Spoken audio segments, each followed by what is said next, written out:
Some Norfolk employees recently got the chance to go back to school for a day for some annual shelter training. These folks all help residents at shelters throughout the city when they're open during an emergency. All our shelters are American Disability Act. We're all ADA compliant. Means we have access to you can get in the shelter, you can get into the gymnasium area or the rec area, you can get into the bathrooms if you have a wheelchair or a walker. So they're all compliant. Now we talked about this morning on, with this type of equipment, what other type of services could we offer the citizens? What equipment is he talking about? Meet the trailer, also known as a shelter support unit. It's one of 13 in the Hampton Roads region that were provided thanks to a federal grant. As part of their training, shelter staff got to check out what will be available to them inside the trailer. Well, we have approximately 125 cots. 50 of them are large cots for wheelchair-bound people to sit in them, and 75 are for their caretakers around that. Then we have over 100 totes, which are 20 totes for each section, and I'm looking at 5 sections for the cots. One section or 2 sections are advanced life support sections, and 3 are basic life support sections. So even though we have a trailer full of 125 cots and over 100 totes, we can actually set up 5 different mini medical shelters, spread out throughout the city. The training also discussed more than just the new equipment. We talked about how we would offer the citizens. Me and my family came to this shelter, and my wife's wheelchair bound, and she might need some extra care. Does she automatically go to the medical friendly shelter?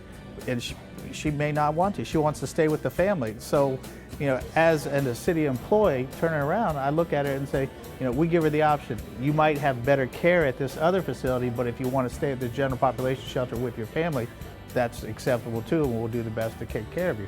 So some of those things we talked about, and how to better serve the citizens. All part of some very important ongoing training to help you in a natural disaster or other city emergency. City employees have to be constantly trained and staffed on the procedures to run a regular medical friendly shelter and plus a general population shelter. So training is very important, and we're just getting started. With all of this training, there are some basic points you should know as residents before you go to a shelter. First, how to get there. If you can drive yourself to the shelter, if it's safer for you to go to a shelter than your own home, we want you to go to a shelter. If you can't make it to a shelter and you need transportation, you can call the hotline that's going to be on the City of Norfolk website. What do you bring? We'll provide you security from the storm, security inside the shelter, a safe place to ride out the shelter.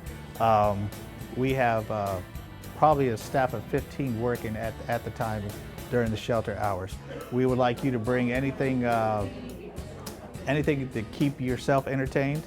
We might look, we don't have TVs there. We don't have iPods or computers there, so keep yourself entertained. Probably battery-operated radio or a book or something. What about food? We're going to provide 3 meals a day. We provide meals, and we provide the water and something to drink. If you have dietary restrictions, we ask that you bring that for yourself. If you take medicine, bring your own medicine. We're not going to have that medicine because we don't know the whole population of Norfolk. We don't know what you take, so we're not going to have that type of medicine on hand. Something to sleep on. We're going to give most of our facilities are gymnasium floors, so please bring a sleeping bag or something. Bring something for the kids to be entertained. Lots of helpful information, but if you ever need a refresher, just go to norfolk.gov.